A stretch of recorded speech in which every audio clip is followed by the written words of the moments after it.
समय ऐसा बदला है कि संविधान में से हर कोई अपने अधिकार ढूंढता रहता है। अपने अधिकारों को और अधिक हवा भरने का भी प्रयास करता है और बड़े चतुर लोग संविधान को ही आधार बना करके अधिकार का दुरुपयोग करने की हद तक की कभी कभी सीमाएं लांघ देते हैं। इससे एक एनार्की पैदा होती है और बाबा Saheb Ambedkar grammar of anarchy की बात करते थे कि देश आजाद हुआ कर्तव्य भावना की उत्कृष्ट अभिव्यक्ति के कारण। देश का हर नागरिक आजादी का आंदोलन को अपना कर्तव्य मानता था। देश आजाद होने तक कर्तव्य का भाव इतनी ऊंचाइयों पर पहुंचा था जो बेमिसाल था और शताब्दी से भी अधिक समय तक वो भाव लोग जीते थे।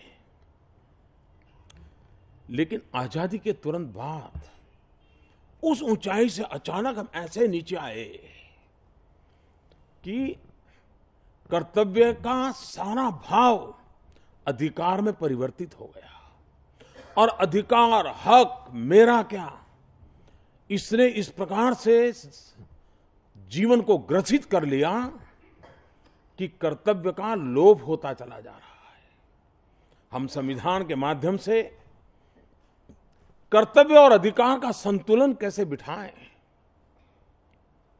देश के सामने चुनौती है।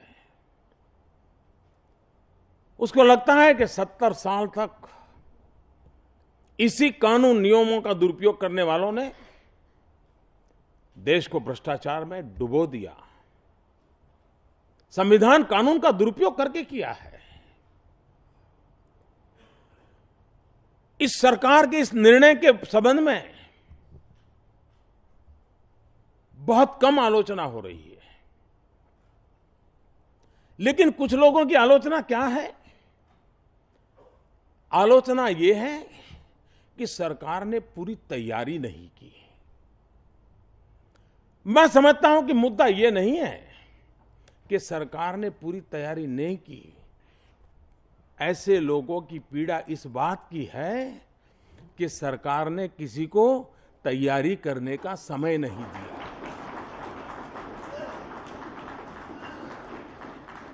दुख इस बात का है, अगर उनको एक 72 घंटे भी तैयारी करने के लिए मिल जाते तो वाह वाह, मोदी जैसा कोई नहीं। कितना बड़ा अहम कदम उठाया। और इसलिए फिर भी इतना बड़ा देश है, निर्णय बहुत बड़ा है। देश का उज्जवल भविष्य देखने वालों से इतनी ही अपेक्षा है कि आइए हम सब मिलकर के सामान्य मानव की कठिनाइयों को दूर करें। इस महायज्ञ में सफल होकर के विश्व के नाम सामने भारत को एक ताकतवर देश के रूप में हम उभारें।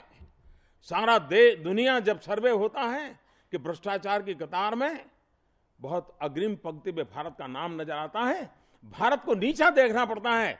हमने गर्व से माथा ऊंचा करना है और इसलिए फैसले लेने होते हैं और फैसलों का अनुपालन करके सिद्धियां भी प्राप्त करनी होती है।